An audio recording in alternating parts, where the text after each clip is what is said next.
બ્લાઉઝનું cutting કરાવવાનું છે. કયું કરાવવાનું છે? કટોરીવાળું બ્લાઉઝ.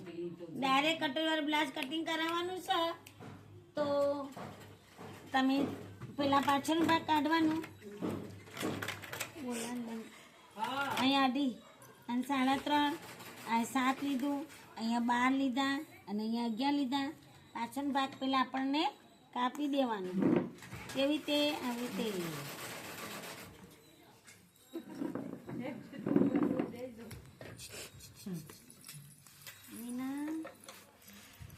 આ કટોરી વાળા બ્લાઉઝમાં પેલા આપણે ડાયરેક્ટ કટિંગ કરવાનું ફરમા વગરનું.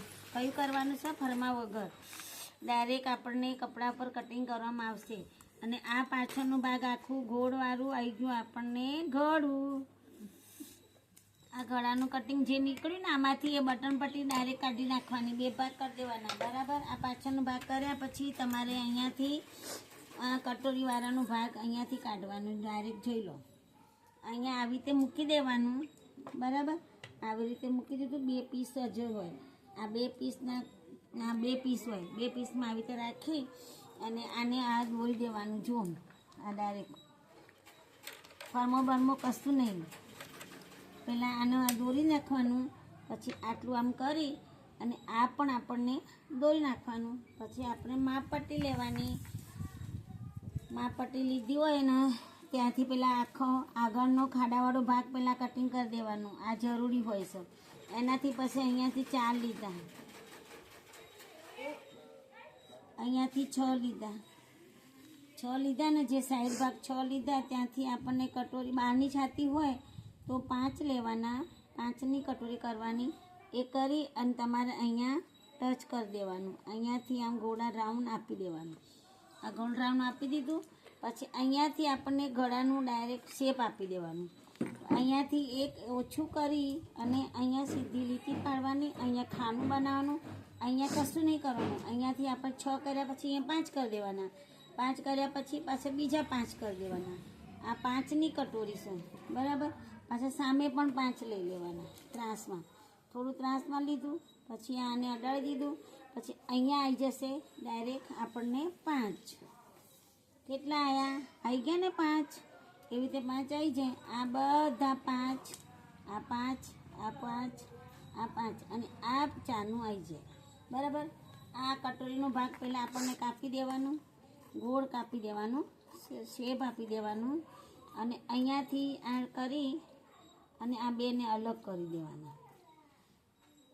અને અહીંયાથી આપણે જે ભાગ નીકળ્યું એમાંથી આપણે બાય આવી જશે.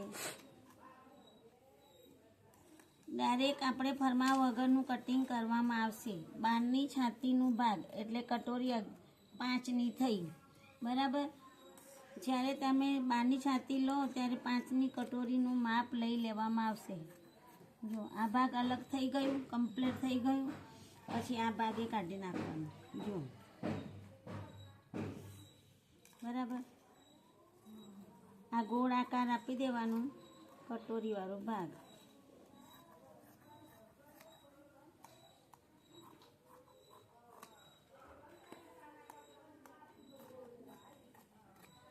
આ કટોરીનો ભાગ નીકળી ગયો આખું. જોઈ લો. પછી અહીંયાથી જે કાપડ વધ્યું હોય ને આપણને એમાં યોગ પટ્ટો કાઢવાનો. યોગ પટ્ટાનું માપ લેવાનું. આ જે પાછળનો ભાગ કર્યો હોય ને એનું જ માપ લેવાનું આપણને અહીંયાથી. એટલે 3 અને 4. આ 3નું માપ લેવાનું. અહીંયાથી આપણે માપ લઈ લેવાનું 3 અને અહીંયાથી 4. પછી આમ યોગ પટ્ટો આખો નીકળી ગયો. જો આ 4 અને આ 3 થઈ ગયું. આ યોગ પટ્ટો આપણને સરળ રીતે આ નીકળી જાય. પહેલાં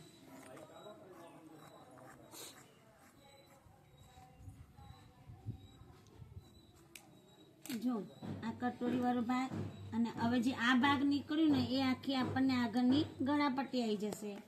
કમ્પ્લીટ કરીને આવી રીતે ભૂલી ના જવાનું. પહેલાં આપણને હશે ને સીધું કરી દેવાનું અને અહીંયાથી જે રાઉન્ડ હતું ને એ રાઉન્ડમાં સીધું જ આમ કાપી દેવાનું. જો એટલે આગળની આપણી ગળાપટ્ટી નીકળી ગઈ કમ્પ્લીટ. આ પાછળનો ભાગ અને આગળના ભાગ અને અહીંયાથી આપણને બાય કરવાની છે. બાયનું કટિંગ કરતી વખતે આપણને અહીંયા થોડું 4 ભાગ કરી દેવાના હશે. પહેલાં આપણને આમ પછી આપણે બાયમાં થોડું નીચે ખભામાં થોડું સાંધો આવે બે બાજુ, કેમ કે પીસ નાનું હોય મીટરનું પૂરું ના હોય એટલા માટે 11ની બાય કરવાની છે આપણને, 11ની. બરાબર. આ બાય દોરી દીધી, પછી આપણે 2 છોડી દીધા, 2 થઈ ગયા. પછી અહીંયાથી આ કાપી દેવાનું. આ કાપ્યા પછી આપણને એમ થાય કે અહીંયા સાંધો કેવી રીતે કરશું, તો આપણને આ 4 ભાગ અહીંયા મૂકી દેવાના. પહેલાં આને સીધું કરી દેવાનું, આપણે અહીંયાથી 4 ભાગ કરી દેવાના પહેલાં. બરાબર. એ તમારે થોડા અહીંયા મૂકી દેવાના. બરાબર. અહીંયા જ મૂકવાના. એટલે આપણને 10નું માપ લેવાનું હોય ને, 7નો ખભો હોય તો, એટલે આ 10 થઈ જાય એમાં આકાર આપી દેવાનો. આ જુઓ 10 થઈ ગયું કમ્પ્લીટ. અને અહીંયાથી 8ની મોરી લઈ લેવાની. 8ની મોરી 7.5ની મોરી લઈ અને તમારે આમ સીધું આ કાપી દેવાનું.